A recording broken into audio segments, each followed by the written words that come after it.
It's part of the Bayshore Part of Bikeway. it. Okay. I'm at the intersection of Grape and Harbor on the corner of Waterfront Park.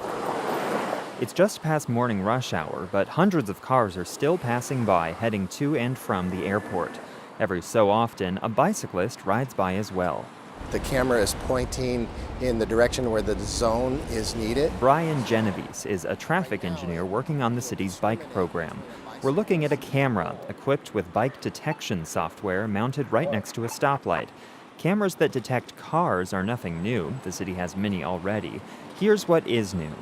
Right now, it will discriminate between a bicyclist and a vehicle. Cars and trucks are the city's biggest contributors to climate change, and a huge part of the city's climate action plan to reduce greenhouse gas emissions is to get people out of cars and onto bikes. So counting bicyclists is important for measuring progress. We need to monitor where we are in relationship to our goals. Are we achieving our goal? Do we need to do something different? Right now, our program is designing improvements to bikeways, and we need to know if we're attracting an increased ridership based on those improvements. But there's a problem with the bike counting cameras. They haven't been working all that well. This is a promotional video from the camera's vendor demonstrating how the cameras are supposed to work. Genovese and other traffic engineers have been going through their footage, counting bikes, and cross-checking their numbers with the camera's automated bike counts. The numbers don't match up. The discrimination between modes, it's a really evolving technology, and I think it's improving. Are we there yet? We're still working with the vendor to get that accuracy better. Genovese declined to say exactly how bad the data from the cameras are, but he said sometimes the cameras count cars as bicyclists, or vice versa. They might be focusing on the wrong areas or have dirt on their lenses.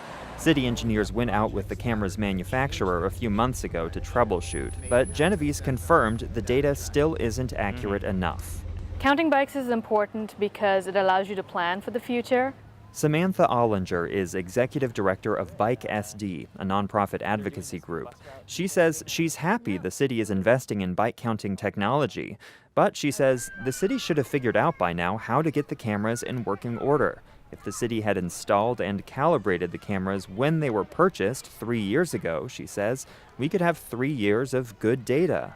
And to not have good data or to have buggy data that they aren't able to make good decisions on, it just seems sort of a lost opportunity in a way, because I feel like a lot of other cities have solved the problem of how to count bike traffic.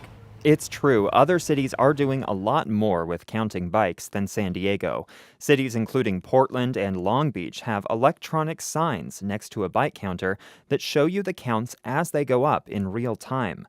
Ollinger says that kind of transparency is valuable and helps encourage people to bike. So what's taken the city so long? A spokesman said the cameras took more than a year to install because staff had a backlog of other work to do. And it took a bit longer to get a live video feed up and running so traffic engineers could check the camera's accuracy. Genovese says the city bought the bike counting cameras as part of a pilot program. So given the problems with the data, will that program be expanded?